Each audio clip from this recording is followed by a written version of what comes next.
क्या सच में? अरे मुझे तो विश्वास ही नहीं हो रहा। मैंने कहा था ना मेरी किस्मत आज बहुत अच्छी है।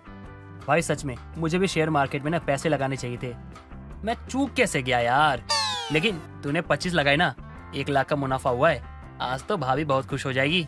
अरे आज तो मैं बहुत खुश हूँ और कोमल भी बहुत खुश होगी आज। अरे चल चल ठीक है, कल मिलते हैं। कोमल सुबह का खाना बना रही होती है, तभी मनोहर ऑफिस जाने के लिए तैयार होकर बाहर आता है। सुनिए जी, सर्दी का मौसम आ रहा है और आपने कहा था कि सर्दी आने पर आप कपड़े धोने की मशीन ले आओगे।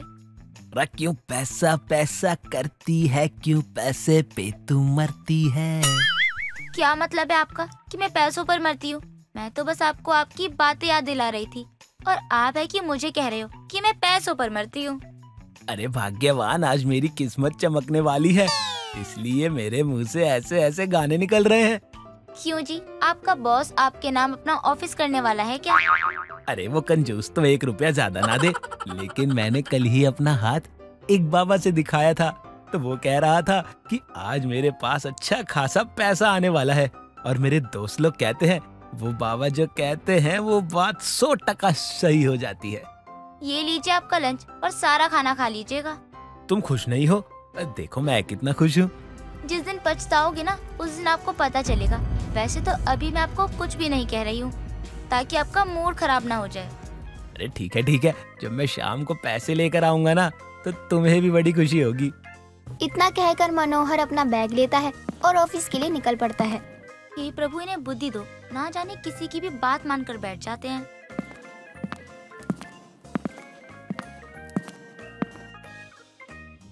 अरे बाबा जी, अच्छा हुआ जो आप मुझे मिल गए।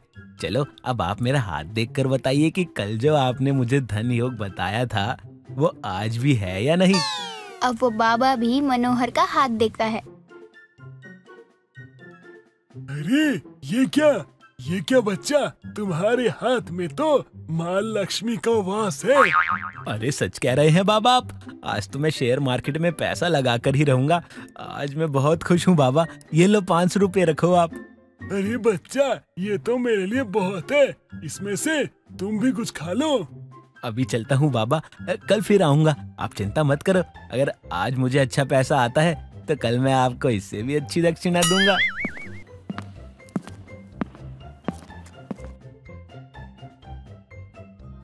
अरे मुझे तो खुद का भविष्य नहीं पता, किसी का क्या खाक बताऊंगा।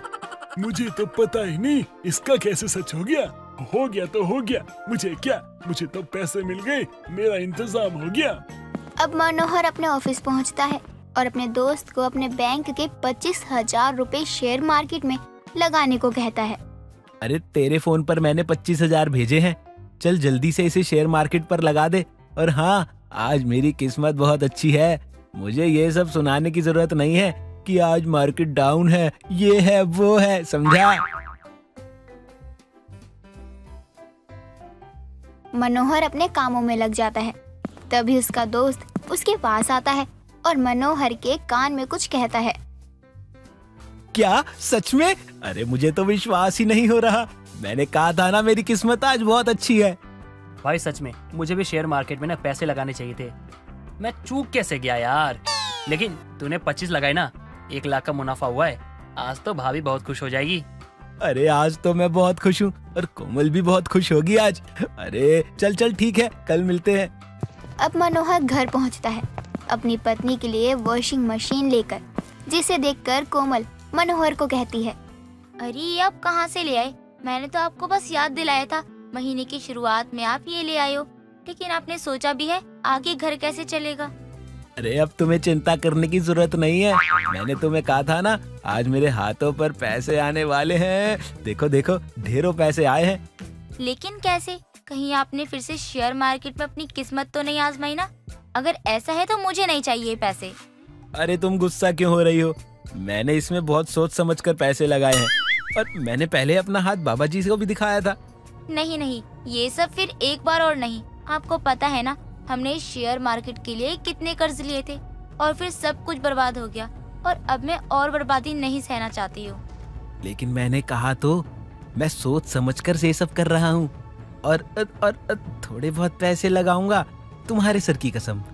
देखिए, इसमें हमारा पहले ही बहुत नुकसान हो चुका है और मैं जो ये सब कह रही हूँ ना आपको, वो इसलिए कह रही हूँ क्योंकि मैं नहीं चाहती हूँ कि एक बार फिर हम अपने पैरों पर कुल्हाड़ी मारें। अरे मुझ पर विश्वास रखो, एक बार की गई गलती दोबारा थोड़ी ना दोहराई जाती है। कोमल भी अपने पति की बातों में आ जाती है और मनोहर अब हर रोज उस बाबा से हाथ दिखाने लगा था और ऑफिस जाकर कम से कम पैसे शेयर मार्केट में लगाया करता था। अरे बच्चा, आज तुझे मुनाफा होने वाला है। मेरी वाणी कभी खाली नहीं जाती। अगर शक है तो जा देख ले दुनिया में। अरे नहीं नहीं बाबा, आप पर मैं कभी शक नहीं कर सकता, बल्कि आपकी वजह से इस महीने मैंने जितने भी पैसे कमाए हैं वो सब आपकी कृपा है। बाबा की भविष्यवाणी है, कोई मजाक थोड़ी। बाबा अपना आशीर्वाद दीजिए, आज हिम्मत करके शेयर मार्केट में ज्यादा पैसे लगाने जा रहा हूँ। बस भगवान का साथ और आपका आशीर्वाद बना रहे। इतना बोलकर मनोहर ऑफिस के लिए निकल पड़ता है और ऑफिस पहुंचकर अपने दोस्त अमन से कहता है, अरे अमन सुन, इस महीने मेरी अच्छी खासी कमाई हुई है। अरे वो भी शेयर मार्केट से। हाँ भाई, लेकिन ना आज तू ना गलती से भी ना पैसे मत लगाओ शेयर मार्केट में। अरे अभी अभी 2-3 लोगों के लगाए थे मैंने। अरे पैसा डूब गया, वो तो शुक्र माना पैसे कम थे इसलिए बच गया। अरे मैं सिर्फ अपनी किस्मत पर भरोसा करता हूँ, किसके साथ क्या हो रहा है मुझे उससे कुछ लेना देना नहीं। तुझे मैं इस काम के अच्छे खासे पैसे देता हूँ यार, तो तू थोड़ा कम नखरे दिखाया कर। अरे भाई, मैं तेरे भले के लिए कह रहा हूँ। अगर तुझे ये लगता है कि मैं ये काम नहीं करना चाहता तो ठीक है, तू जो बोलेगा मैं कर दूंगा। 1 लाख के शेयर खरीद डाल, आज तेरा भाई करोड़पति बनेगा। हाँ ठीक है, तू अपना काम कर, मैं शेयर मार्केट में तेरा पैसा लगा के वेट करता हूँ। मनोहर के कहने पर उसका दोस्त भी ऐसा ही करता है, शेयर मार्केट में पैसा लगा देता है। इधर कुछ देर बाद अमन हैरान हो जाता है क्योंकि शेयर मार्केट बिल्कुल डाउन हो चुका था। मनोहर की तो लग गई, मैंने मना किया था लेकिन वो तो माना ही नहीं। अब क्या बोलूं उसे, कहीं कुछ हो गया तो। अरे क्या स्टेटस है, जल्दी से बता, मैंने तुझे देखा तो चला आया। यार एक बैड न्यूज है, चल हम कैंटीन में चल के बैठ के बात करते हैं। अरे क्या बात कर रहा है, मैं मान ही नहीं सकता। आज तक उस बाबा की बातें कभी गलत हुई नहीं। लेकिन भाई उस बाबा की भविष्यवाणी गलत हो गई।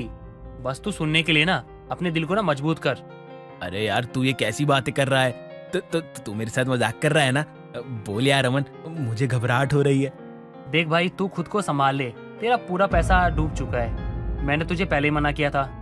ये सुनते ही मनोहर के सीने में दर्द शुरू हो जाता है और वो सीने पर हाथ रखे सामने ही गिर पड़ता है। मनोहर, अरे क्या हो गया भाई तुझे, तू ठीक तो है? अरे कोई है, अरे मदद करो, अरे अटैक आ गया इसे। अब मनोहर को हॉस्पिटल ले जाया जाता है। जब ये बात कोमल को पता चलती है तो वो भी हॉस्पिटल पहुंचती है, लेकिन मनोहर की जान बच जाती है। आप ठीक है? आप ऐसे काम क्यों करते हो? पैसों से ज्यादा तो आप मेरे लिए जरूरी हो ना। पैसे चले जाएंगे लेकिन आपको आज भी ना आए। मैं हमेशा आपके साथ हूँ, लेकिन अब तो आपको कसम खानी होगी, मेरी खातिर ही सही, कि आप शेयर मार्केट का नाम भी मत लेना। नहीं लेगा भाभी, अब तो बिल्कुल भी नहीं लेगा ये, क्योंकि इसकी जो हालत हुई है ना शेयर मार्केट में पैसा लगाने से, ये कभी भूल नहीं पाएगा। देर से ही सही, लेकिन मनोहर को अकल आ जाती है कि उसकी पत्नी के लाख मना करने के बाद भी उसके कदम शेयर मार्केट की तरफ ही बढ़े और उसका इतना बड़ा नुकसान हो गया। लेकिन अब मनोहर को अकल आ चुकी थी। जानकी ने अपने बड़े बेटे विजय की शादी गांव में इसीलिए की थी क्योंकि जानकी का मानना था कि गांव की लड़कियां भोली भाली होती है। लेकिन जानकी जैसी बहू चाहती थी, रिंकू जानकी के मुताबिक बिल्कुल भी नहीं थी। हम ठीक है पिताजी, आप कैसे हैं? अभी तो यहाँ का माहौल एकदम ठीक है। अरे हमारी सास के बारे में आप हमको भड़काई काहे रहे हैं? वो तो गाय है गाय। बहू किसका फोन था? समधी जी का? हाँ माँ जी, पापा का ही फोन था। कहिए तो बात करवाए क्या आपकी? नहीं नहीं, मैं तो ऐसे ही पूछ रही थी। और विजय कब तक आएगा, कुछ बताया? आज बहुत लेट हो गया और अब तक आया भी नहीं। माँ जी वो तो आते ही होंगे, देवर जी तो कब का आ चुके हैं, घर में ही हैं। ठीक है बहू, तो रोहित को खाना दे दे, वो भूखा ही होगा, और तू भी खा ले, मैं तो खुद ही निकाल लूंगी। जी माँ जी, अभी देवत हैं देवर जी को खाना। अब रिंकू भी अपने देवर रोहित को खाना देने जाती है और खाना देकर जब रिंकू आने लगती है तो रिंकू का देवर रोहित रिंकू से कहता है, अरे भाभी, मुझे आपसे काम था। वो क्या है ना 2 महीने बाद भैया का जन्मदिन है। वैसे तो वो अपना जन्मदिन मनाते नहीं, ना किसी पार्टी में जाते हैं। तो मैं सोच रहा था कि आप आ गई हैं तो भैया का ये पहला आपके साथ जन्मदिन है तो खास होना चाहिए। लेकिन अभी तो उनसे पहले हमारा जन्मदिन आने वाला है और हम अपने जन्मदिन को बहुत मिस करूंगी। जब भी हमारा जन्मदिन होवत है तो गांव भर के लोगों को खाना खिलावत है और उनके लिए जरूरत का सामान भी दिया जावत है। ओहो, अच्छा, तो ऐसे मनाते हैं आपके गांव में आपका जन्मदिन। ये तो बहुत अच्छी बात है, लेकिन हम इतना तो नहीं कर सकते हैं, पर आपका जन्मदिन सेलिब्रेट जरूर कर सकते हैं। रिंकू के पिता गांव के मुखिया थे। अब रिंकू ठहरी मुखिया की बेटी, तो ना तो वो ढंग से घर का काम करती और ना ही किसी से प्यार से बात करती। जानकी भी अपनी गांव वाली बहू से परेशान रहने लगी थी, क्योंकि बहू के होते हुए भी उसे सारा काम खुद ही करना पड़ता था। अरे राम रे राम जानकी, बहू के होते हुए तू किचन में क्या कर रही है? मैं ये क्या देख रही हूँ? अरे विमला धीरे बोल, अगर बहू ने सुन लिया तो खामखा बवाल कर देगी। तू कहना क्या चाहती है कि अगर तेरी बहू ने मुझे ये कहते सुन लिया तो बवाल होगा? अरे मैं भी विमला हूँ विमला, किसी से डरने वाली नहीं हूँ। अरे विमला, तू मेरी बहू के बारे में जानती ही कितना है, बाद में तुझे सब बताऊंगी, अभी बस चुप हो जा। अरे जानकी देख, बहू को इतना भी सर पर मत चढ़ा कि कल को वो बोले उठ तो उठ, बैठ तो बैठ। बोलती रह तू, मैंने तुझे एक बार समझा दिया लेकिन तेरे समझ में कुछ नहीं आया। विमला की ये सारी बातें रिंकू सुन लेती है और वो हॉल में आकर विमला को देखकर कहती है, का बोली अभी हमारी सासू माँ को? आप हमारी सासू माँ को भड़का रही हैं कि वो हमसे काम करवाए। सुखदयाल मुखिया की बेटी अब रोटी बनाएगी। बहू, इसे कुछ नहीं पता, अभी ये अनजान है, मैं इसे एक दिन सब अच्छे से बता दूंगी बैठकर। जानकी तू डर मत, तेरी विमलू तेरे साथ है ना। और ये आज की आई बहू तुझे बोलेगी, मुझे बोलेगी, अपने आप को समझती क्या है ये? अभी लाते हैं हम अपना बंदूक और एक ही गोली में तुम्हारा राम नाम सत्य कर देते हैं। अरे बहू, ये थोड़ी पागल है, तो इसकी किसी भी बात में मत आ। बहुत समय पहले इसके पति इसकी आंखों के सामने ही मर गया था, उसके बाद से ही ये किसी से पंगे लेने लग जाती है। जाने दे, तेरी सास समान है, माफ कर दे। जानकी ये सब तू क्या बोले जा रही है? मेरा बूढ़ा तो एकदम ठीक है और मैं पागल कुछ भी। और बहू तू बंदूक निकालने की बात कर रही है ना, निकाल, वैसे मैं भी देखूं कितने बड़े बाप की बेटी है तू। बाप पर मत जा रे बुढ़िया, समझी? अरे ये सच में अपनी तकिया के नीचे बंदूक लेकर सोती है, तभी तो मेरा फूल सा बेटा इसके पास भी नहीं जाता। मुझे तो इस बात की चिंता हो रही है कि ना जाने मैं ऐसे में दादी कैसे बनूंगी। ये बात तूने मुझे पहले क्यों नहीं बताई? तू तो मुझे किसी दिन मरवा ही देगी।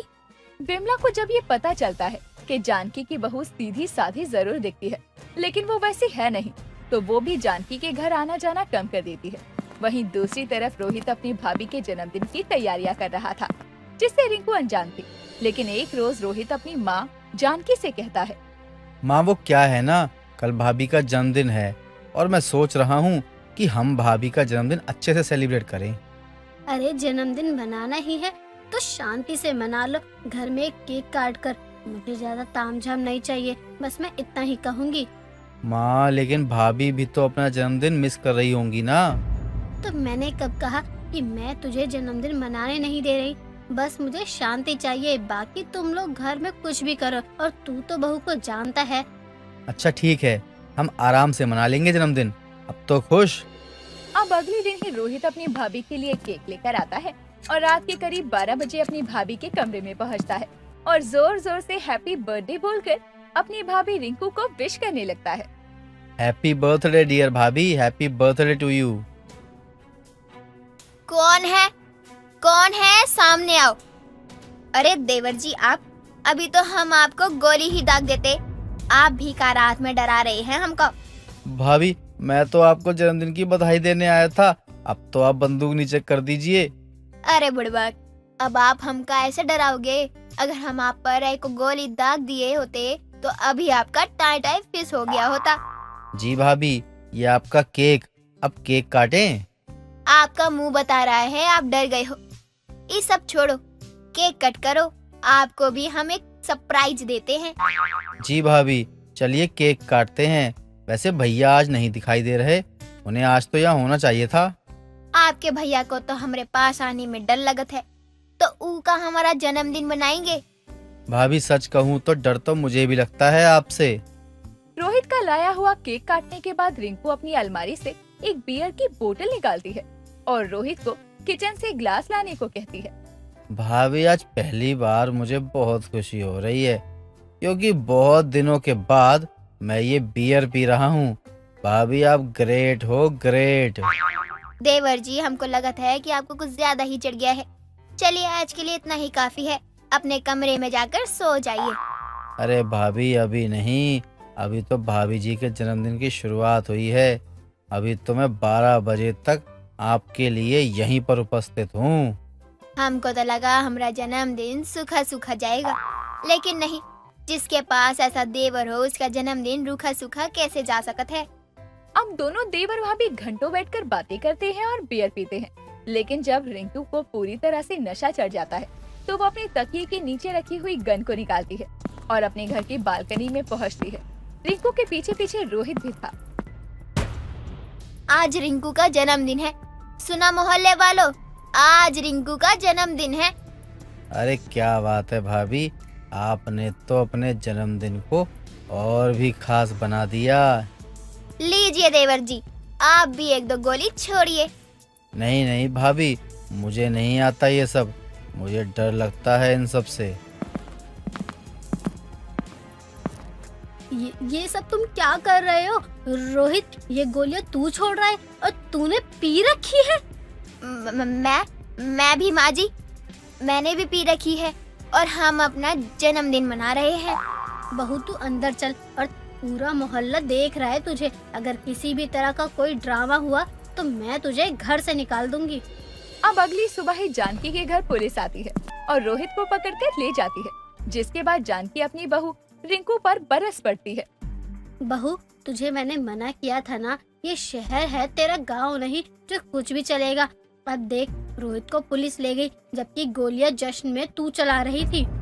अरे माँ जी, अभी हम अपने पापा को फोन लगाते हैं, वो तो एक ही फोन पर ही देवर जी को छुड़वा लेंगे। और होता भी कुछ ऐसा है। रिंकू अपने पिता को कॉल करती है और रिंकू के देवर को रिंकू के पिता के कहने पर पुलिस छोड़ देती है। लेकिन उस दिन के बाद से रिंकू संभल जाती है, क्योंकि रिंकू के पिता रिंकू को सबके साथ प्यार से और मिलजुल कर रहने को कहते हैं और रिंकू भी अपने पिता की बात को मानती है। मनीषा आराम से घर में बैठी थी। शाम का समय हो जाता है। मनीषा का पति अजय काम से थक कर आता है और मनीषा से कहता है, मनीषा, आज मुझे बहुत भूख लगी है। आज दिन में कुछ खा नहीं पाया था, कहीं बाहर चला गया था, उसके चलते मैं लंच भी नहीं कर पाया। जल्दी से कुछ खाना ला दो यार। तो फिर आपको कुछ बाहर से खा कर आना चाहिए था। घर में गैस और राशन दोनों ही खत्म हो गया है। अब आप ही बताओ कि मैं आपको क्या खाने के लिए दूं? यार तो कुछ भी नहीं है खाने में यार, भूख के मारे जान निकल रही है। सिर्फ सूखे चावल बने हुए हैं, आप कहे तो तेल चावल नमक दे दूं? हाँ हाँ दे दो यार, वही खा लूंगा, लेकिन अब मुझे बिना कुछ खाए कोई काम नहीं करा जाएगा। ठीक है, आप बैठिए, मैं आपके लिए खाना लेकर आती हूँ। मनीषा रसोई से लाकर खाना उसको दे देती है।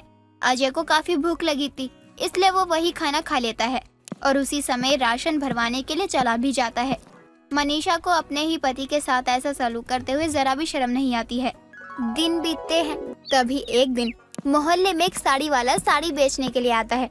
सभी औरतें उसके पास खड़ी होकर साड़ी ले रही होती हैं, जिसे देखकर मनीषा अपने मन में बोलती है, कितनी सुंदर साड़ी है, देखकर मन कर रहा है मैं भी ले लूं, लेकिन मेरे पास तो पैसे ही नहीं है, वरना मैं भी इन लोगों के साथ मिलकर साड़ी ले लेती।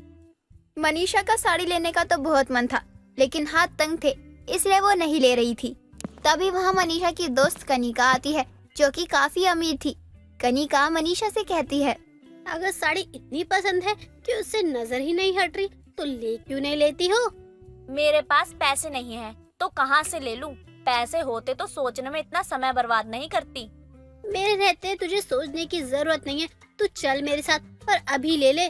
कनिका, तू यहाँ कब आई? कैसी है तू? जब तू साड़ी वाले के ख्यालों में खोई हुई थी तभी मैं आई थी। मैं ठीक हूँ, पहले चल साड़ी लेकर आते हैं। नहीं यार, छोड़ ना, कोई बात नहीं, मैं कभी और ले लूंगी। अभी तो मतलब अभी लोगी तुम? अजय भी घर आ रहा होता है, लेकिन बाहर ही उसे मनीषा दिखती है तो वो वहीं रुक जाता है। कनिका अजय को देखती है तो उसकी नजर अजय पर ही रुक जाती है और वो कहती है, मनीषा ये कौन है, मिलवाएगी नहीं? हाँ बिल्कुल, ये मेरे पति हैं। तू शादी में नहीं आई थी इसलिए तुझे पता नहीं चला। अरे तेरा तो पति बहुत हैंडसम है, लगता नहीं है कि तेरा पति है ये। अच्छा, कहीं तुझे मेरे पति तो नहीं पसंद आ गए? वैसे पसंद तो आ गए हैं, लेकिन क्या कर सकते हैं, पहले ही बुक हो गए। तुम लोग ये कैसी बात कर रहे हो? थोड़ी तो शर्म करो। अजय जी, आप ज्यादा मत सोचिए, इसकी आदत है मजाक करने की और कुछ नहीं। अजय जी आप ज्यादा मत सोचिए, इसकी आदत है मजाक करने की और कुछ नहीं। दिन बीतते हैं। कनिका कोई ना कोई बहाने से अजय से मिलने आती थी और उसका आना जाना ऐसे ही लगा रहता था। लेकिन मनीषा अपने लालच में कनिका का बार बार आना समझ नहीं पाती है और वो कनिका के पैसों का इस्तेमाल करती है। कुछ दिनों बाद कनिका मनीषा को अपने घर लेकर जाती है। कनिका का इतना बड़ा घर देखकर मनीषा की तो आंखें ही बड़ी हो जाती हैं। ओ, कनिका, तेरा घर तो कितना बड़ा है। मैंने तो ये बस फिल्मों में देखा था और आज रियल में देख रही हूँ। लेकिन इतना बड़ा घर होने का क्या फायदा, रहना तो मुझे अकेले ही पड़ता है, मेरा कोई है ही नहीं। तू ऐसा क्यों बोलती है, मैं हूँ ना तेरे साथ हमेशा। हमेशा कहाँ यार तू, वैसे भी हम हमेशा के लिए एक साथ हो सकते हैं अगर तू चाहे तो। हाँ बता ना, मुझे क्या करना होगा, मैं सब करूँगी जो तू बोलेगी। अपने पति के साथ में शादी करवा दे, मुझे तेरा पति बहुत पसंद है, उसके बाद हम दोनों साथ में रहेंगे। ये घर, मेरे सारे पैसे तेरे हो जाएंगे, फिर तू आराम से रह सकती है, जो चाहे खरीद सकती है। कनिका, लगता है तेरा दिमाग खराब हो गया है। मैं ऐसा कभी नहीं कर सकती हूँ। मैं अपने पति के साथ बहुत खुश हूँ और मैं उनसे बहुत प्यार करती हूँ। मैं उन्हें किसी के साथ भी नहीं बांट सकती। मैं तुझे कुछ बांटने को नहीं बोल रही हूँ, बल्कि तुम लोगों को अपने साथ इस बड़े से घर में रहने के बोल रही हूँ। सोच ले, इससे अच्छा मौका नहीं मिलेगा। तुझे भी तेरी सारी परेशानियों से छुट्टी मिल जाएगी। मनीषा का लालच तो उसके मुंह से ही दिख रहा था। कनिका भी कम थोड़ी थी, वो मौके पर चौका मार देती है और अपनी बात रख देती है। वैसे तो एक पत्नी को अपने पति को बांटना अच्छा नहीं लगता, लेकिन मनीषा का लालच उस पर ऐसा हावी हुआ था कि मनीषा अपने दिमाग से कनिका की बात को निकाल नहीं पा रही थी। मनीषा अब अपने पति को मनाने लगती है, लेकिन अजय नहीं मानता और फिर मनीषा अपने मरने की धमकी देती है। साथ ही अजय को कसम देती है कि वो कनिका से शादी कर ले और मान जाए। अजय मनीषा की बातों के आगे मजबूर हो जाता है और मान जाता है। कुछ दिनों बाद अजय और कनिका की शादी हो जाती है। अपनी शादी के बाद पहले दिन कनिका सोकर उठती है और मनीषा को आवाज देकर कहती है, मनीषा कहाँ हो तुम, मेरे लिए कप चाय ले आओ ना प्लीज। लो महारानी, चाय आपके लिए। और कुछ चाहिए? अरे वाह, कौन सी ट्रेन पकड़ी थी तुमने जो बोलते ही चाय लेकर आ गई? मैंने कोई ट्रेन नहीं पकड़ी, मैं चाय लेकर आ रही थी, तब तक तुमने आवाज दे दी तो मैं चाय लेकर हाजिर हो गई। ये तुमने बहुत अच्छा किया, इस बात पर तुम्हें इनाम तो मिलना ही चाहिए। एक काम करो, मेरी अलमारी में पैसे रखे होंगे, निकाल लो, फूल माला वाली आएगी उसे दे देना और जो बचेगा उसे ले लेना। आए हाय, आज कितने दिनों बाद पैसे देखने को मिलेंगे। आज तो लगता है किसी अच्छे इंसान की शक्ल देखी होगी मैंने, तभी आज मुझे पैसे देखने को मिलेंगे। तुम्हें सुनाई दिया या नहीं, मैंने कुछ कहा है तुमसे, जवाब तो दो। हाँ हाँ बिल्कुल, मुझे तुम्हारी सारी कही हुई बातें सुनाई देती हैं और तुम जैसा बोलोगी मैं वैसा ही करूँगी। ठीक है फिर मैं जा रही हूँ फ्रेश होने, तुम कर लो अपना काम। कनिका अपनी पसंद का पति पाकर खुश थी और मनीषा पैसे और बड़ा घर पाकर। लेकिन जब वो कनिका को अपने पति के करीब देखती है तो वो उससे कहती है, देखो तुम मेरे पति से दूर रहो, इन पर सिर्फ मेरा हक बनता है, ये मेरे पति हैं। शायद तुम भूल गई हो मनीषा, ये मेरे भी पति हैं, तो इन पर मेरा भी हक बनता है। इसीलिए तुम जाओ अपना काम करो और मुझे मेरे पति के साथ अच्छे से समय बिताने दो। नहीं, मैं कहीं नहीं जाऊंगी, मैं जहाँ जाऊंगी मेरे पति मेरे साथ जाएंगे। क्यों, मैं सही कह रही हूँ ना? नहीं मनीषा, अब तुम दोनों मेरी पत्नी हो, मेरा फर्ज बनता है कि मैं किसी के साथ भेदभाव ना करूं। और तुम्हें मुझसे प्यार ही कहाँ है? अगर प्यार होता तो तुम मेरी शादी अपनी दोस्त से करवाती क्या? आज तुम्हारी सौतन का पहला दिन है ससुराल में, तो उसे किसी भी चीज की कमी नहीं होनी चाहिए। अजय जी, आप ये क्या बोल रहे हैं? मैंने ये सब आपके लिए और अपने लिए किया है ताकि हम सब एक साथ खुश रह सकें। और मैंने तुम्हारी बात से तुम्हारी कसम और तुम्हारी बीमारी के चलते मानी है। जैसे ही तुम ठीक हो जाओगी सब कुछ पहले जैसा कर दूंगा, लेकिन तब तक मैं कनिका के साथ रहूंगा। नहीं, अजय और मेरी शादी हुई है और मैं आपको कहीं नहीं जाने दूंगी। और अब मैं आपकी पत्नी हूँ। ये नहीं, इसे तो बस पैसों से मतलब है, बड़े घर से मतलब है, क्योंकि आप इसे यहाँ रखना चाहते हैं, वरना मैं इसे कभी नहीं आने देती हम दोनों के बीच। नहीं कनिका, मैं मनीषा को नहीं छोड़ सकता। मैं मनीषा से प्यार करता हूँ। इसने जो भी किया सबकी भलाई के लिए किया, इसलिए मैंने इसकी बात मान ली। तुम पागल हो गए हो? और कुछ नहीं, क्योंकि जो इसने किया है सिर्फ अपने लिए किया है। हाँ, मैंने आपसे शादी करने के लिए इसे पैसों की लालच जरूर दी थी, लेकिन इसकी तरह आपके जज्बातों से तो नहीं खेला ना। मैं कुछ समझा नहीं, तुम कहना क्या चाहती हो? मनीषा ने ऐसा क्या कर दिया जो तुम उसके बारे में ऐसा बोल रही हो? सच सच बताओ। यही कि मनीषा बहुत ही लालची औरत है। ये कोई बीमार नहीं है। इसने सिर्फ आपसे शादी करने के लिए ही हाँ करवाने का झूठ बोला था। ये बिल्कुल ठीक है। इसका बीमार होना एक नाटक था, नाटक। अमीर सोतन का उसके ससुराल में पहला दिन मनीषा के ससुराल में उसका आखिरी दिन बन जाता है और अजय की नाराजगी के बाद मनीषा हमेशा के लिए अपने मायके चली जाती है। काया मौज मस्ती में रहने वाली एकदम बिंदास लड़की थी। उसको किसी के दुख या तकलीफ से कोई फर्क नहीं पड़ता था। वो अपनी मस्ती में ही मस्त रहा करती थी। एक दिन उसका पति राजीव ऑफिस से थकारा घर आता है और हॉल में बैठा अपनी माँ माधुरी के पास जाकर बैठ जाता है। ऑफिस में बहुत काम था क्या बेटा? तेरे चेहरे से पता लग रहा है कि तू बहुत थक गया है। हाँ माँ, मैं तो बहुत ज्यादा थक चुका हूँ। ऑफिस में सच में बहुत ज्यादा काम था और साथ साथ कुछ पैसों की दिक्कत थी जिसके कारण परेशान हो गया। बेटा वो तो है, लेकिन बुरा मत मानना। जैसे जैसे फैमिली बढ़ रही है वैसे वैसे खर्चा भी तो बढ़ रहा है, तो परेशानी तो होगी ही ना। कोई बात नहीं माँ, परेशान मत हो, मैं सब देख लूंगा। बेटा वो तो मुझे पता ही है कि तू सब कुछ देख लेगा, लेकिन तेरी पत्नी को भी तो ये सब सोचना चाहिए था ना। लेकिन वो तो अपनी ही मौज मस्ती में लगी रहती है। उसको तो दुनियादारी से कोई मतलब ही नहीं है। कोई बात नहीं माँ, नई नई शादी हुई है, जाने दीजिए उसे। उसके भी सपने होंगे, अरमान होंगे, वो भी तो पूरा करना चाहती हो कि हम अपनी परेशानी उस पे कैसे डाल सकते हैं। समय आने पे वो सब कुछ खुद समझ जाएगी। बेटा जिस तरह से वह मौज मस्ती में रहती है उसे देखकर तो मुझे ये नहीं लगता कि वो जिंदगी में कभी किसी भी चीज के लिए समझौता करेगी। बाकी तुम मियाँ बीवी के बीच की बात है, मैं क्या ही बोल सकती हूँ। तू बैठ, मैं तेरे लिए चाय लेकर आती हूँ। माधुरी इतना कहकर रसोई में जाती है और अपने बेटे के लिए चाय बनाकर हॉल में लेकर आती है।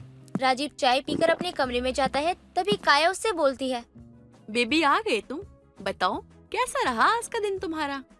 मेरी छोड़ो, तुम बताओ तुम्हारा दिन कैसा रहा आज का? बेबी मेरा भी आज का दिन बस ओके ओके था। घर में बैठे बैठे बोर हो गई। फिर मुझे अचानक से याद आया कि कल मेरे एक फ्रेंड का बर्थडे है। तो फिर क्या था, मैंने अपना क्रेडिट कार्ड उठाया और जाकर 10,000 की शॉपिंग करके ले आई। मेरा तो दिल खुश हो गया। मैं बहुत अच्छे अच्छे गिफ्ट लाई हूँ उसके लिए। तुम पागल हो क्या या तुम्हारा दिमाग खराब हो चुका है? मेरे अकाउंट में सिर्फ 10,000 रुपए थे, वो भी तुमने खर्च कर दिए, वो भी गिफ्ट के लिए। बेबी अभी तुमने वो गिफ्ट देखा ही कहाँ है? एक बार तुम उस गिफ्ट को देखोगे ना तो तुम्हारा दिल खुश हो जाएगा, तो आप अपने आप ही 10,000 भूल जाएंगे। यार तुम अपनी मौज मस्ती के चक्कर में मुझे क्यों बर्बाद करना चाहती हो? आए दिन तुम्हारे किसी न किसी नए फ्रेंड का बर्थडे आ जाता है, उसके बर्थडे में देने के लिए तुम्हें गिफ्ट चाहिए होता है। फिर तुम क्या करती हो, मेरे अकाउंट से पैसे निकालती हो और गिफ्ट ले लेती हो। वो सब तो चलो ठीक था, लेकिन ये 10,000 का गिफ्ट कौन देता है, वो भी अपने दोस्त को? मेरा स्टैंडर्ड है इसलिए मैं अच्छे और महंगे गिफ्ट लेती हूँ। अगर उसका स्टैंडर्ड होगा तो वो भी ऐसे गिफ्ट ले सकता है, इसमें कोई बड़ी बात नहीं है। अगर मैंने उसे महंगे गिफ्ट नहीं दिए तो वो क्या मुझे खाक महंगे गिफ्ट देगा? हे भगवान, मैं अपनी पत्नी से परेशान हो चुका हूँ। क्या करूँ मैं इसका? इसको मौज मस्ती के सिवा कुछ और दिखाई नहीं देता और मुझे तो अपना फ्यूचर साफ साफ दिखाई दे रहा है कि कुछ टाइम बाद सड़क पे आ जाएंगे हम लोग। आजकल की औरतें पैसा बचाना जानती है, लेकिन तुम तो पैसा उड़ाने में लगी हो। अरे मैं तुम्हें गिफ्ट के लिए मना नहीं कर रहा हूँ, मैं बस ये कह रहा हूँ कि गिफ्ट दो, अच्छी बात है, लेकिन थोड़ा अपनी हैसियत भी तो देखो। पैसा सोच समझ के खर्च किया करो यार, ये कह रहा हूँ मैं। आप पैसे के कितने बड़े लालची हैं। जब देखो हाय पैसा करते रहते हो। अरे छोटी सी तो जिंदगी है, मौज मस्ती से जिए नहीं तो क्या ऐसे ही जी ले। इस छोटी सी जिंदगी में किसको क्या पता कि कब क्या हो जाए। जो आप ये हाई पैसे कर रहे हैं, ये पैसे आप लेकर कहाँ जाएंगे? तुम यहाँ से जाओ यार, मेरा दिमाग मत खराब करो। तुम्हें जो करना है तुम करो। तुम्हें समझाना यानी पत्थर पे सर मारना एक बराबर है। मुझे तुमसे कोई बात ही नहीं करनी है। तो मैं कौन सा आपसे बात करने के लिए मरी जा रही हूँ? मुझे भी आपसे कोई बात नहीं करनी। मुझे आपसे बात करने में कोई इंटरेस्ट नहीं है। मैं जा रही हूँ। काया इतना कहकर वहाँ से चली जाती है। वो अपने घर और परिवार को समझने की बिल्कुल भी कोशिश नहीं करती थी। जैसी लाइफ को शादी से पहले जीती थी, वैसे ही लाइफ शादी के बाद भी जीती है। वो हमेशा अपने शौक, अपनी मौज मस्ती में ही मस्त रहा करती थी, जो चीज उसकी सास को बहुत चुभती थी।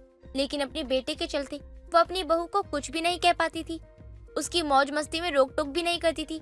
जैसे रहना चाहती थी वो वैसे रह भी लेती थी। अगले दिन काया बिना किसी को बताए रात के समय पार्टी में चली जाती है। तभी राजीव ऑफिस से घर आता है और अपने कमरे में जाता है। काया को कमरे में ना देखकर अपनी माँ के पास आता है और बोलता है, माँ, काया कहाँ है? कहीं दिखाई नहीं दे रही। मैंने हर जगह देख लिया, कहीं मिली नहीं रही। बेटा, मुझे जहाँ तक लगता है कि वो कहीं बाहर गई है, लेकिन कहाँ गई है मुझे नहीं पता, क्योंकि उसने मुझे कुछ भी बताया नहीं। मैंने तो बस मार्केट से लौटते समय उसे रास्ते में अपने कुछ सहेलियों के साथ जाते हुए देखा। सड़क पर मुझे पूछना कुछ ठीक नहीं लगा, तो मैं चुपचाप घर चली आई। हाँ, याद आया माँ। कल उसने कहा तो था कि आज उसके एक दोस्त का बर्थडे है, लेकिन उसके लिए वो रात में बाहर क्यों गई? और गई तो गई, किसी को बताना तो चाहिए था। कम से कम फोन तो कर सकती थी मुझे। ये ठीक नहीं किया उसने। जहाँ एक तरफ काया के ससुराल वाले उसके देर रात बाहर जाने की बात को लेकर काफी परेशान थे, तो वहीं दूसरी तरफ काया अपने दोस्तों के साथ पार्टी करने में मस्त थी। तभी उसकी एक फ्रेंड नव्या उससे बोलती है, क्या काया, शादी को इतना टाइम हो गया और तू कहीं बाहर घूमने नहीं गई है? एक काम कर, अपने पति से बात कर और हमारे साथ फौरन घूमने चल। तू सच बोल रही है? यार, फॉरेन घूमने का तो मेरा भी बचपन का सपना है। अगर तुम लोग जाओगे तो फिर मुझे अकेला अकेला सा फील होगा। मैं आज ही जाके राजीव जी से इस बारे में बात करती हूँ। बात नहीं करनी है तो अगले हफ्ते हमारे साथ चल ही रही है और सामान सब तैयार कर लियो। और तेरे पास वीजा तो है ही, बस तेरे को टिकट के पैसे लगेंगे। हाँ, वो सब तो ठीक है, लेकिन पता नहीं राजीव जी मुझे जाने देंगे या नहीं। अरे क्यों नहीं जाने देंगे? तो गलत काम करने थोड़ी जा रही है वहाँ। फॉरेन जा रही है, हमारे साथ घूमने जा रही है और उनके पूरे खानदान में नाम फेमस हो जाएगा कि उनकी बहू घूमने गई है, वो भी फॉरेन में। एक ही तो लाइफ है यार, मौज मस्ती से गुजारा करना चाहिए। और तू भी तो मस्त मौला लड़की है, तो क्या सोच रही है? अरे सोच कहाँ रही हूँ, मैं तो राजीव जी को मना ही लूंगी। अगले हफ्ते तुम लोगों के साथ फॉरेन जरूर जाऊंगी। काया बिना अपने पति से पूछे ही फौरन जाने के लिए हाँ कह देती है। कुछ देर बाद वो अपने घर पहुंचती है तो देखती है कि उसका पति सो चुका है। अगले दिन वो राजीव से बोलती है, बाबू कल के लिए सॉरी, मैं थोड़ी जल्दबाजी में थी इसलिए आपको कुछ बता नहीं पाई। कोई बात नहीं, लेकिन हाँ, आगे से इस बात का ध्यान रखना और देर रात को ना बाहर कहीं मत जाना। और जाना हो ना तो मुझे बता देना, मैं तुम्हारे साथ चलूंगा। और हाँ, तुम ये मत सोचना कि मैं रोक टोक कर रहा हूँ, मैं तुम्हारी चिंता करता हूँ इसलिए तुम्हें बता रहा हूँ। जी बिल्कुल, आगे से मैं सब कुछ ध्यान रखूंगी। बस आप मेरा एक सपना पूरा कर दीजिए। मैं कल अपने दोस्तों के साथ फॉरेन जाने के लिए हाँ कर देती हूँ। आप मेरे फॉरेन जाने की फ्लाइट की टिकट बनवा दीजिए। अब ये कौन सा नया ड्रामा है? तुम्हें पता भी है फॉरेन जाने के लिए कितने पैसे लगते हैं? आप फिर से पैसा पैसा करने लगे। देखिए, मुझे नहीं पता, कहीं से भी इंतजाम करिए, लेकिन मुझे अपने दोस्तों के साथ अगले हफ्ते फॉरेन जाना है और मैं जरूर जाऊंगी। अरे मैं तो कहती हूँ आप भी चलिए, इतना पैसा बचाकर कहाँ जाएंगे। काया इतना कहकर गुस्सा होकर अपने कमरे में से चली जाती है। दिन यूं ही बीतते हैं, लेकिन काया राजीव की कोई भी बात समझने को तैयार नहीं होती। साथ ही वो खाना पीना सब छोड़ देती है। राजीव काया को तकलीफ में नहीं देख पाता है और उसकी जिद को पूरा करने का वादा भी कर देता है। थोड़ी देर बाद वो अपनी माँ के पास जाता है और बोलता है, माँ, वो फ्लैट लेने के लिए जो पैसे रखे थे ना मैंने आपके पास, वो आप मुझे दे दीजिए। मैं काया को दे देता हूँ, टिकट करवा दूंगा उसकी और वो चली जाएगी फॉरेन घूमने। हम कभी और फ्लैट लेंगे। लेकिन बेटा, वो फ्लैट भी तो तू काया के लिए ही ले रहा था, क्योंकि उससे पसंद था वो। लेकिन माँ, अब उसकी पसंद बदल चुकी है। अब उसको जो पसंद होगा वो वही करेगी और मैं उसे रोकूंगा नहीं। अब राजीव और माधुरी की सारी बातें काया, जो कि उनके कमरे में आ रही होती है, दरवाजे पर खड़ी होकर सुन लेती है, जिसे सुनने के बाद उसे अपनी गलती का एहसास हो जाता है और वो समझ जाती है कि अपनी मौज मस्ती के चलते वो कितने लोगों का दिल दुखा रही है। जिसके बाद वो सबसे पहले अपनी गलती की माफी मांगकर अपना फौरन जाना कैंसिल कर देती है और सबके साथ प्यार से रहने लगती है। सुबह से शाम हो चुकी थी। उमा अपनी बेटी का इंतजार कर रही थी, लेकिन उमा की बेटी अभी तक घर पर नहीं आई थी। तभी उमा की पड़ोसन विमला उमा के घर पहुंचती है। अरे उमा, तेरी बेटी कोमल घर पर है क्या? अरे सुबह से शाम हो गई है, लेकिन शिखा अब तक घर नहीं आई है। मुझे तो कभी कभी लगता है मेरी बेटी तेरी बेटी से दोस्ती करके बिगड़ गई है और उसे भी सुबह से निकले हुए शाम हो चुकी है, लेकिन अब तक घर नहीं लौटी है। तेरी बेटी तो बदमाश है ही। हर वक्त मेरी बेटी को फोन करके कहती है चल आज यहाँ घूमने चलते हैं, आज वहाँ घूमने चलते हैं। तू तो अपनी बेटी के बारे में कुछ कहती नहीं है, लेकिन मेरी बेटी का नाम जरूर खराब कर रही है। देख, मेरी बेटी के बारे में कुछ ना बोल। मुझे पता है मेरी बेटी बदमाश है, लेकिन इसका मतलब ये नहीं है कि तेरी बेटी दूध की धुली है। लेकिन हम दोनों अपनी बेटी के लिए एक दूसरे से क्यों लड़ रहे हैं, जबकि हमें पता है कि हम दोनों की दोस्ती कितनी अच्छी है। मैं तो कहती हूँ इन दोनों की दोस्ती तुड़वा देते हैं, वरना ये झूठ बोलकर ऐसे ही घूमने निकल जाया करेंगी। अब दोनों ही चाय की चुस्कियों के साथ कोमल और शिखा का इंतजार करने लगते हैं। कुछ देर बाद कोमल और शिखा दोनों ही घर पर आ जाते हैं। आज तो मैं बता भी नहीं सकती मुझे कितना मजा आया घूमने में। हाँ सच में, आज तो मजा ही आ गया। वैसे कल कहाँ जाने का प्लान है? अरे तुम दोनों एक साथ कितने प्यारे लग रहे हो। कहाँ से आ रहे हो तुम दोनों? माँ आप क्या कर रही हैं? मैं आपको बता के गई थी ना मैं कोमल के साथ घूमने जा रही हूँ, लेकिन फिर भी आप कोमल की मम्मी से शिकायत लगा रही मेरी। अरे मेरी लाडो बेटी घूम आई मंदिर से और प्रसाद लेकर नहीं आई तू। लेकिन मेरी शिखा को तो कॉलेज जाना था और तुम दोनों साथ गए थे, तो इसका मतलब मेरी बेटी भी मंदिर गई थी। नहीं माँ, हमें कॉलेज से समय ही नहीं मिला कि मंदिर जाने का, इसलिए हम मंदिर गए नहीं। हाँ हाँ शिखा बिल्कुल ठीक कह रही है, हमें मंदिर जाने का समय नहीं मिल पाया। अब तुम दोनों मुझे ये बताओ कि झूठ बोल कौन रहा है, कोमल या शिखा? अरे तेरी बेटी झूठ बोल रही होगी, वहीं से अपने साथ बुलाकर लेकर गई थी। वो तो दिख रहा है कि झूठ बोल कौन रहा है। विमला तू कहना क्या चाहती है? मेरी बेटी झूठ बोल रही है? अरे नहीं नहीं, मेरी बेटी झूठ नहीं बोल सकती। अगर ऐसा है तो अब से मेरी बेटी तेरे दरवाजे पर नहीं आएगी। और मुझे शौक भी नहीं है मेरी बेटी को बिगाड़ देने का। अरे हम दोनों सच कह रहे हैं। हम कॉलेज गए थे, लेकिन मंदिर जाने का समय नहीं मिला हमें। आज के बाद से जरूरत नहीं है विमला की बेटी के साथ कहीं आने जाने की। अगर मैंने तुझे विमला की बेटी के साथ कहीं आता जाता देख लिया तो मुझसे बुरा तेरे लिए कोई नहीं होगा। आज तो इसकी खैर नहीं, घर चल तू, तुझे बताती हूँ मैं आज। उमा और विमला अपने अपनी बेटियों को जानबूझकर ये सब कुछ कह रहे थे ताकि दोनों के बीच मनमुटाव हो जाए और दोनों एक दूसरे से दूर रहें और झूठ बोलकर कहीं आना जाना ना करें, क्योंकि दोनों का झूठ बोलकर बाहर जाना और देर रात तक घर आना उन्हें पसंद नहीं था। और ये एक दिन का काम नहीं था, हर दूसरे तीसरे दिन दोनों ही अपने अपने घर पर झूठ बोलकर घूमने फिरने निकल जाया करती थी। अब घर पहुंचकर विमला शिखा को खूब खरी खोटी सुनाती है, इधर उमा भी कोमल को खूब सुनाती है। अब दोनों अपनी बेटियों को सुना देते हैं तो शिखा कोमल को फोन करती है। अब हम दोनों जब भी मिलेंगे ना तो माँ से छुप के ही मिलेंगे। अगर माँ को पता चल गया ना तो मुश्किल हो जाएगा घर से जाना। हाँ ये तो है। वैसे कल कहाँ जाने का प्रोग्राम है? मैंने आलोक को मिलने के लिए बुलाया है कल भी, और तुम अपने वाले से भी मिल लेना। अब तो ऐसा लग रहा है कि माँ मुझे मिलने ही नहीं देगी तुझसे। अब हम दोनों को ना अलग अलग समय पे निकलना पड़ेगा। अगर ऐसा है तो ठीक है, मैं सुबह के 10 बजे घर से निकल जाऊंगी और तू 1 बजे घर से निकलना और हम सभी साथ में मूवी देखने चलेंगे। अरे विमला जल्दी सब्जी लाने चल, वरना रात हो जाएगी। घर में कोई भी नहीं है। मेरी नालायक औलाद आज भी घूमने निकली है, जरूर झूठ बोला होगा आज भी उसने मुझसे। वैसे तूने अपनी बेटी को घर में रोक कर तो रखा है ना? ये क्या कह रही है तू? तेरी बेटी घर में नहीं है? ऐसे कैसे हो सकता है? अरे मेरी शिखा तो सुबह ही निकली हुई है। इन दोनों का पेट एक ही है, बस ये हम दोनों को पागल बनाकर घर से निकल पड़ती है। इनका कॉलेज जाना तो होता नहीं है, पर इन दोनों के बीच में कुछ खिचड़ी पक रही है। चल पहले सब्जी लेकर आते हैं, उसके बाद इन दोनों की अच्छे से खैर लेंगे। आज तो मैं अपनी बेटी की अच्छे से धुलाई करूंगी और उसका घर से निकलना बंद करवाऊंगी आज से। अब विमला और उमा दोनों ही बातें करते हुए सब्जी मंडी पहुंचते हैं। अब उमा सब्जी लेने में लगी होती है, तभी विमला की नजर कोमल पर पड़ती है जो किसी लड़के का हाथ पकड़े बाजार में घूम रही होती है। अरे उमा देख जरा, वो तेरी बेटी ही है ना जो किसी लड़के का हाथ पकड़ के बाजार में घूम रही है, या फिर मेरी आंखों का धोखा हो रहा है ये? अरे मुझे तो कहीं कोमल नजर नहीं आ रही है। देख विमला, मेरी बेटी को खामखा बदनाम न कर। मुझे तो मेरी बेटी नजर नहीं आ रही, लेकिन तेरी बेटी जरूर किसी के साथ नजर आ रही है। जरा गौर से तो देख। अरे ये तो मेरी बेटी है। आज तो इसे मैं मारते हुए बाजार से घर तक लेके जाऊंगी। अरे विमला, तेरी बेटी ने तो तेरी नाक कटवा दी।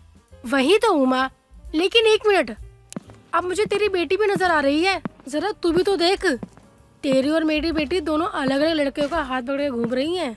अब जब उमा विमला के बताई हुई जगह पर देखती है तो उसकी आंखें फटी की फटी रह जाती हैं, क्योंकि विमला की बेटी के साथ साथ उमा की बेटी भी बाजार में किसी लड़के के साथ घूम रही होती है। बस अब तो उमा का पारा हाई हो जाता है और वो अपनी बेटी को कुछ नहीं बोलती, लेकिन उसका घर पर आने का इंतजार करने लगती है। साथ में विमला भी अपनी बेटी के घर आने का इंतजार कर रही होती है। दोनों ही एक दूसरे का गुस्से में चेहरा देख रहे होते हैं, लेकिन कोई भी किसी से कुछ नहीं बोल पाता। क्या बात है विमला काकी, आज भी आप मेरी माँ के कान भरने चली आई? तुझे बड़ों से बात करने की तमीज नहीं है? उससे क्या कह रही है? पहले तो तू मुझे ये बता कि तू झूठ बोलकर घर से जाती कहाँ है? आज किस लड़के के साथ घूम रही थी और तेरी झूठी दोस्त के साथ नहीं आई क्या? माँ, आपने मुझे कहाँ और कब देख लिया? कोमल इतना बोलती ही है कि तभी उमा अपने पैरों से चप्पल निकालती है और कोमल को मारने लगती है। उमा, कल मैं तुझे सुबह मिलती हूँ अपनी बेटी के अपडेट के साथ। तब तक तू अपनी बेटी का हिसाब किताब कर ले और मैं भी करके आती हूँ अपनी बेटी पे हाथ साफ। आज तो मेरी बेटी की खैर नहीं, इसका मिलना जुलना सब बंद करवाऊंगी मैं आज। अरे माँ, क्यों मार रही हो? बस भी करो माँ, छोड़ दो मुझे। वो मेरा दोस्त है, आप कहोगी तो मैं उससे भी मिलने नहीं जाऊंगी कभी। तुम मुझसे मिलोगी तो तब, जब तेरे हाथ पैर सलामत रहेंगे। आज तो मैं तुझे सलामत रहने भी नहीं दूंगी। माँ, मुझ पर रहम करो, आप कहोगी तो मैं शिखा से भी मिलने नहीं जाया करूँगी। और तेरे लिए भी यही अच्छा होगा। अगर तू गलती से भी ना कोमल से मिलने गई तो इस घर में तेरा वो दिन आखिरी होगा।